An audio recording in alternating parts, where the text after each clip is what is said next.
భారతీయులతో సహా ఇతర దేశాల విద్యార్థులు, గ్రీన్ కార్డ్ హోల్డర్లు మరియు హెచ్-1బీ వీసా హోల్డర్లు అమెరికా వెలుపల ప్రయాణించకుండా ఉండాలని యుఎస్ ఇమ్మిగ్రేషన్ న్యాయవాదులు సూచించారు.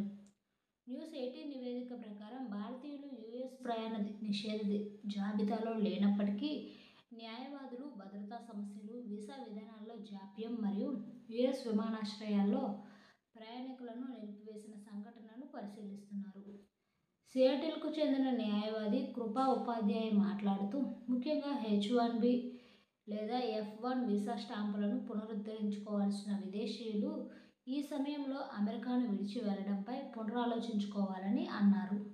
ఇది పరిమితంగా అనిపించవచ్చు, అయితే వారి హెచ్-1బీ లేదా ఎఫ్-1 వీసాలను పునరుద్ధరించుకోవాల్సిన వారు అమెరికాను విడిచి వెళ్లే ముందు ఒకటికి రెండుసార్లు ఆలోచించాలి. వీసా ఇంటర్వ్యూ మినహాయింపులకు సంబంధించి అమెరికా ఇటీవల తన అర్హత నియమాలను నవీకరించిందని, వీటిని సాధారణంగా డ్రాప్బాక్స్ అపాయింట్మెంట్లు అని కూడా ఉపాధ్యాయ్ చెప్పారు.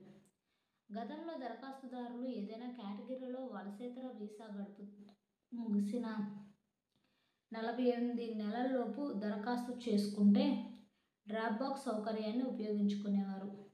సవరించిన మార్గదర్శకాల ప్రకారం డ్రాప్బాక్స్ విధానం వలసేతర వర్గంలోని వీసా పునరుద్ధరణ దరఖాస్తుదారులకు మాత్రమే పరిమితం.